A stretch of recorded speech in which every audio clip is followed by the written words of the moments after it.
So, thank you so much. So, a few videos ago, I read to you the first chapter of the new book that I was starting. And in that video, I read the first chapter of The 7 Husbands of Evelyn Hugo, which the day that I'm filming this, I just finished. It was difficult to read over the holiday season with the chaos of being home and everything. So I just actually finished it, and it was amazing. Phenomenal book. I 100% recommend it, especially if you want a good cry, which in my opinion are the best books. So, anyways, everyone seemed to really respond well to that video, and it was probably one of my favorites to film. So, I'm considering making it a series. Regardless, I'm going to be doing another one right now because I'm starting a new book, and I'm very excited to read it to you. So, here she is.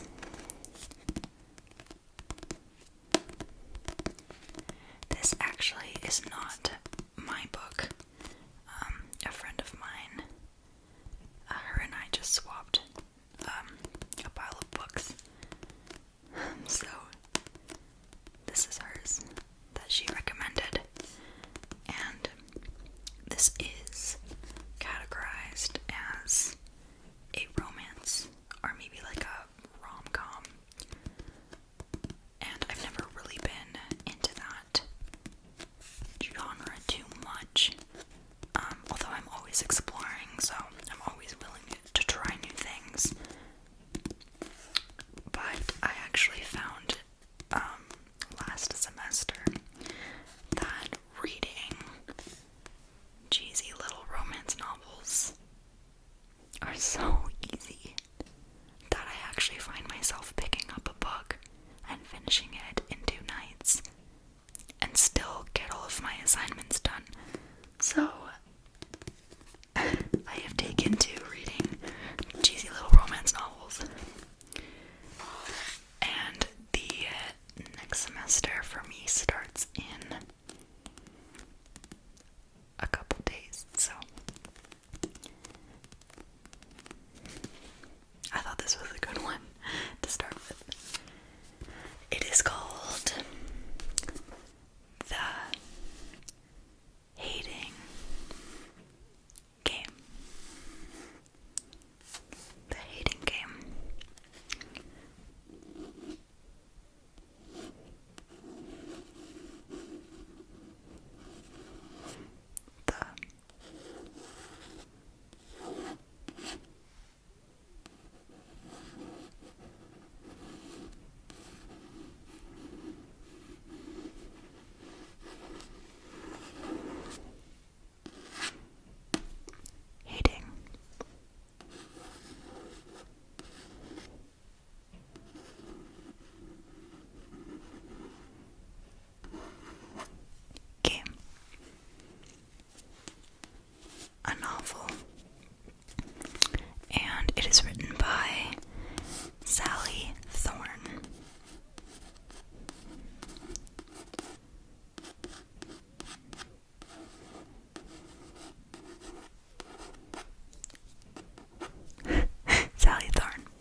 Sitting opposite me is the executive assistant to Mr. Bexley, his henchman and manservant. The second thing, the most essential thing anyone needs to know about me is this. I hate Joshua Templeman. He's currently copying every move I make. It's the mirror game. To the casual observer, it wouldn't be immediately obvious. He's as subtle as a shadow, but not to me. Each movement of mine is replicated on his side of his office on a slight time delay. I load my chin from my palm and swallow my desk, and similarly he does the same. I'm 28 years old, and it seems I've fallen through the cracks of heaven and hell and into a purgatory, a kindergarten classroom, an asylum. I type my password. I hate Joshua forever.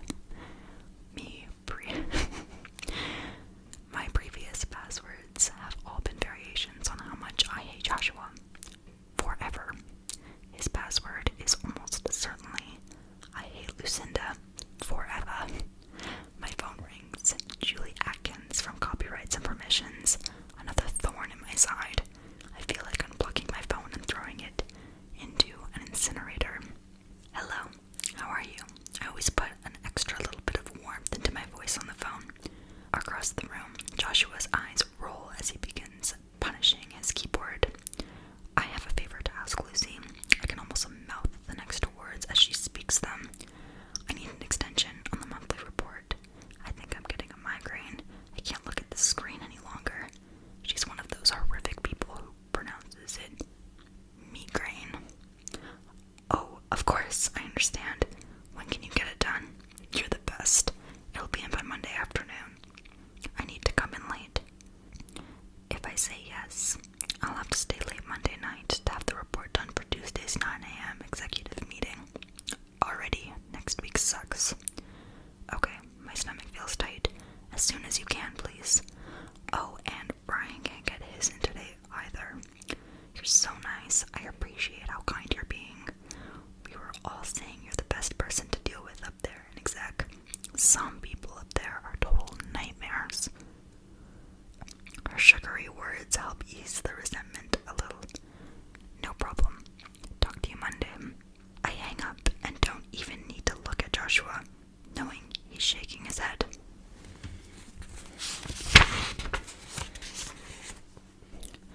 After a few minutes, I glance at him and he's staring at me. Imagine it's 2 minutes before the biggest interview of your life and you look down at your white shirt. Your peacock blue fountain pen is leaked through your pocket. Your head explodes with obscene. And your stomach is a smack. Over the shirt, everything's remote. That's the exact color of Joshua's eyes when he looks at me. I wish I could say that exactly. He should be a short, fat drool with watery eyes, a limping hunchback, words and sets, yellow cheese teeth and onions. But he's not. He's pretty much the opposite. More proof that there's no justice in this world. My inbox bangs. I flick my eyes abruptly away from Joshua's non-ugliness and notice how innocent through a I open up last month's report and read some again. I know this month's outlook is going to be much of an improvement. The publishing industry is the down. I've read the word going in a few times and things all say no without leads. Every time I step out of the elevator, I say to myself, why don't I get a new job? I've been fascinated by publishing outlets since a field trip when I was 11. I was already a passionate devourer of books. My life revolved around the weekly trip to the town library. I borrowed a minimum number of titles allowed, and I could identify individual libraries by the sound of their shoes as I moved up each aisle. To that field trip, I was all bent on being a librarian myself. I'd even implemented a catalog system for my own personal collection. I was such a little book nerd. Me. Before our little trip to the publishing house, I'd never thought much about how a book actually came to exist. It was a revelation. You could be paid to find authors, read books, and ultimately create them. Brand new covers and perfect pages with no dog ears or pencil annotations. My mind was blown. I loved new books. They were my favorite to borrow. I told my parents when I got home, I'm going to work at a publisher when I grow up. I literally told my parents that when I got home for Christmas this year. Yeah, I realize you guys don't know too much about me. But I am hoping to do a Q&A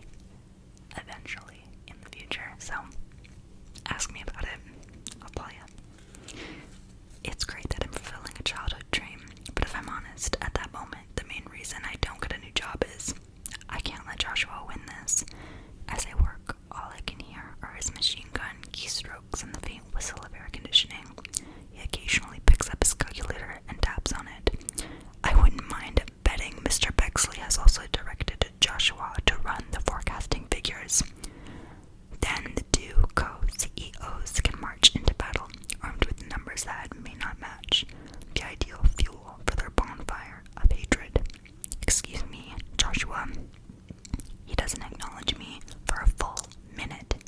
His keystrokes intensify. Beethoven on a piano has nothing on him right now. What is it, Lucinda? Not even my parents call me Lucinda. I clench my jaw, but then guiltily release the muscles. My dentist has begged me to make a conscious effort.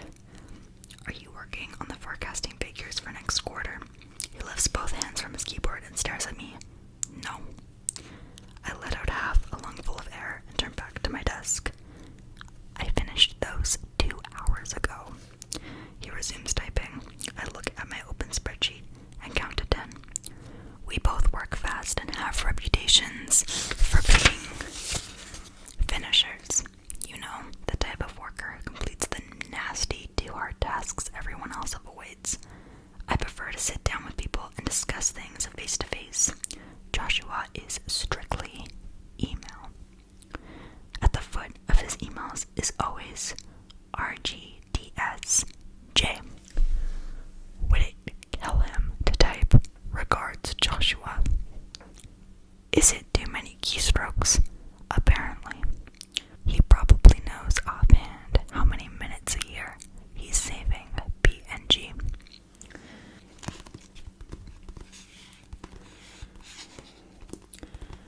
We're evenly matched, but we are completely at odds. I try my hardest to look corporate, but everything I own is slightly wrong for PNG. I'm a gammon to the bone. My lipstick is too wet, my hair is too unruly, my shoes click too loudly on the tile floor. I hand over my credit card to purchase a black suit I never had to wear when I gammon, and I'm stubbornly refusing to assimilate with the Bexleys. My wardrobe is knits and retro, a sort of cool librarian chic, I hope. It takes me 45 minutes to complete the task. I see the clock, even though the numbers are not my forte, because I imagined taking Joshua in the arm, even in the hand, I could be with them. Thanks, Lucy. I hear how I go, family. At the store when I send the document through. Reach out my inbox, everything's up to date. Check the clock, 13. I check my inbox, everything's up to date. I check the clock, 13 p.m. Check my lipstick. This shine on my computer monitor. I check Joshua's glow and have me conduct. I stare back. Now we're playing the staring game. I should mention that the ultimate aim of our game is to make the other smile or cry. It's something like that. I'll know when I win. I made a mistake when I first met Joshua. I smiled at him. My best sunny smile with all my teeth, my eyes sparkling with stupid optimism. The business merger wasn't the worst thing that ever happened to me. His eyes scanned from the top of my head to the soles of my shoes. I'm only 5 feet tall, so it didn't take long. Then he looked away out the window. Did not smile back, and somehow I feel like he's been carrying my smile around in his back pocket ever since. He's one up after our initial boost. It took us a few weeks for it to succumb to mutual hostility, like water dripping into a bathtub. Eventually, I yawned, look at that, and I did go back to the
bite-size report that he spoon-feeds into a struggling red-faced Mr. Bexley. I have the editorial, corporate, and marketing teams reporting to me, and each month I condense their monthly reports into one for Helen, and I suppose I spoon-feed it to her too. I spiral bind so she can read it when she's on the stepper. I use her favorite font. Every day here is a challenge, a privilege, a sacrifice, and a frustration. But when I think about every little step I've taken to be here in this place, starting from when I was 11 years old, I refocus. I remember, and I endure Joshua for a little bit longer.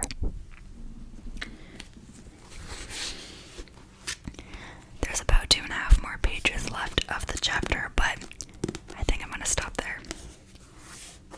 Sounded like a good place to pause.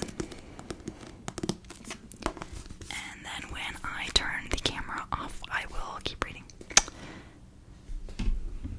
And you can too. I am not sponsored by Sally Thorne. And I can't tell you if it's a good book, but there is a movie coming out, so if you like the whole books to movie thing, try it out. Seems alright so far.